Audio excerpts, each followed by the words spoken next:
Assalamu alaikum guys, my name is Shakil Hussain. I'm the student of BSc Honor Agriculture, 6th semester. Major subject is entomology. I made this video for the subject Agriculture Pest and Their Management, ENT 506 for the respectable teacher Dr. Asim Gulzar साहब.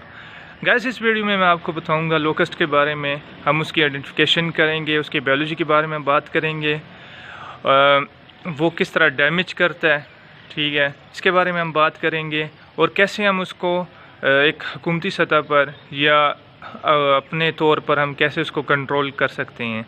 तो चलें इस video में इसके बारे में हम पहले कोशिश करते हैं कि इसको आइडेंटिफाई करते हैं. जैसे गाइस आपको नज़र आ रहा है, ये एक हमारे पास लोकस्ट है. इसका साइंटिफिक नेम है सिस्टोरसेका ग्रेगेरिया और इसका फैमिली है एक्रिडिडी और इसका ऑर्डर ऑर्थोप्टेरा, ठीक है.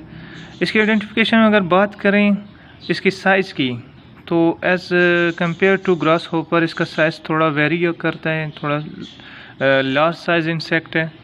इसकी जो बॉडी लेंथ अगर की हम बात करें तो मेल का जो है 35 टू 45 मिलीलीटर साइज़ होता है और फीमेल की बात करें तो 45 टू 55 मिलीलीटर फीमेल के साइज़ होते हैं. तो ये मेरे पास जो है, अगर इसके हम नीचे ओविपोजिटर की तरफ देखें तो ये हमारे पास एक फ़ीमेल लोकस्ट इंसेक्ट है. इसलिए इसका साइज़ अगर हम फीमेल, जैसे मैंने बात की है फीमेल की साइज़ की, तो ये 45 टू 55 मिलीलीटर इनका साइज़ होता है. और इनके अगर हम मैंडिबल्स की बात करें, जैसे आपको अगर नज़र आ रहा हो मैंडिबल्स, तो मैंडिबल्स डार्क पर्पल या ब्लैक कलर्स के होते हैं और काफ़ी स्ट्रॉन्ग इनके मैंडिबल्स होते हैं. और अगर हम बजाते ख़ुद इंसेक्ट के कलर की बात करें तो इनका कलर ग्रीन होता है, ब्राउन, येलोश ग्रीन और या ग्रे होता है. जो मेरे पास है इसका आप कलर देख सकते हैं, ब्राउन है. और इसका जो विंग्स होते हैं वो कलरलेस होते हैं, लेकिन उस पर स्पॉट्स होते हैं, जैसे आपको अगर नज़र आ रहे हैं. तो ये थी इसकी आइडेंटिफिकेशन. अगर हम अब इसके लाइफ साइकिल की बात करें तो लाइफ साइकिल में लाइक ग्रास होपर इसके भी 3 स्टेजेस होते हैं, एग, नीम स्टेज और उसके बाद एडल्ट स्टेज होता है. यानी इसकी अगर दूसरे वर्ड्स में हम कहें तो इसकी इनकम्प्लीट मेटामॉर्फोसिस है. और from egg to adult stage इसका जो लाइफ साइकिल कंप्लीट होता है वो 6 टू 8 वीक्स इसमें लगते हैं, इस सारे अरसे में. और अगर हम इसके फीमेल्स यानी कितने एग ले करती हैं, अगर इसकी हम बात करें तो फीमेल जो होती है इसके अपने ओविपोजिटर वो ड्रिल करती हैं ग्राउंड पे, ज़मीन पे, तकरीबन 2 सेंटीमीटर से लेकर 10 सेंटीमीटर तक वो होल बनाती, वहाँ पे एक पॉड वो ले करती हैं.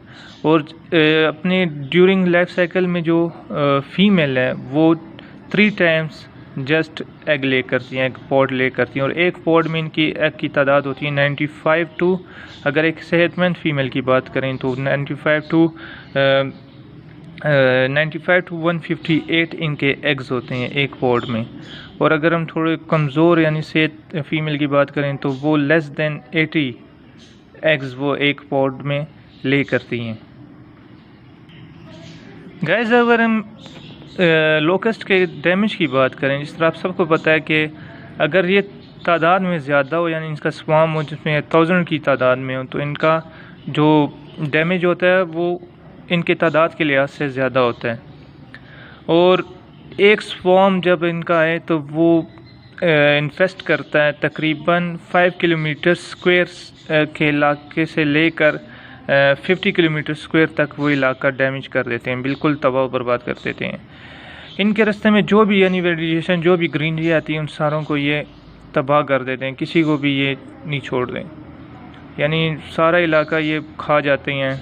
जहाँ इसमें अगर प्लांट्स हैं उसमें क्रॉप्स हैं, वेजिटेबल फ्रूट्स हैं, जो भी इनके रास्ते में चीज़ आएंगी उसको ये तबाह बर्बाद कर देंगे. 5 किलोमीटर स्क्वायर से लेकर 50 किलोमीटर तक इनका एक स्वॉर्म, इतना एरिया ये तबाह बर्बाद आराम से कर सकते हैं. अगर इसमें हम मज़ीद डैमेज की बात करें, जो एक लोकस्ट होते हैं अपने वेट से 3 गुना ज़्यादा प्लांट जो होता है वो 1 मिनट में ये खा जाते हैं। तो अगर इसके ओवरऑल स्वार्म की हम बात करें तो इनका एक स्वार्म तकरीबन 423 मिलियन पाउंड्स तक खुराक प्लांट्स डैमेज खा जाता है। तो अगर दूसरे एग्जांपल में हम इनकी अगर बात करें तो इनका एक स्वार्म अगर हम इसको इंसानों की तरफ लेके जाएं तो जिस तरह small size develop countries like England, France, Germany, तो अगर इनके एक स्वार्म की बात करें तो अगर ये इंसानों को खाता तो ये तकरीबन 90% फ्रांस या इंग्लैंड या जर्मनी की पॉपुलेशन को खाने की सलाहियत रख सकता अगर हम इसको इंसानों यानी ये इतना ये प्लांट्स को खा जाते हैं इनका एक स्वार्म। अगर हम इसकी कंट्रोल की बात करें तो हम इसको ख़ुद भी कंट्रोल कर सकते हैं और ज़्यादा बेहतर यह है कि हम हुकूमती इदारे या NGO जो इसके बारे में आगाही करते हैं हम उनके साथ ताउन करें, यानी जो हमें हुकूमती इदारे मिनिस्ट्रीज़ एग्रीकल्चर हमें हदायत देती हैं, जो NGOs हमें बताती हैं, हम उसके मुताबिक अमल करें तो हम इस पर थोड़ा बहुत कंट्रोल पा सकते हैं इस फॉर्म पे। और अपने तौर पे अगर इसका कम तादाद में है तो हम ऑर्गेनोफॉस्फेट जो केमिकल्स है उसको हम एरियल स्प्रे में या व्हीकल माउंटेड स्प्रे जो होते हैं उसमें हम स्मॉल कंसनट्रेटेड डोज हम डाल के इसको कंट्रोल कर सकते हैं, इस पर स्प्रे कर सकते हैं, जिसकी वजह से एक किल हो जाता है। और अगर छोटे पैमाने पे हम इसको कंट्रोल करना चाहें तो आप शोर करके, डोल पीट के या धुआं खेतों के इर्द गिर्द करके आप इसको थोड़ा बहुत कंट्रोल कर सकते हैं। तो गाइस आज की वीडियो में आपको यही बताना था। होप आपको ये वीडियो इन्फॉर्मेटिव लगी होगी। चैनल सब्सक्राइब और लाइक कीजिएगा मज़ीद वीडियो के लिए। तब तक के लिए आप सब खुश रहें। Have a nice day. अल्लाह हाफिज़।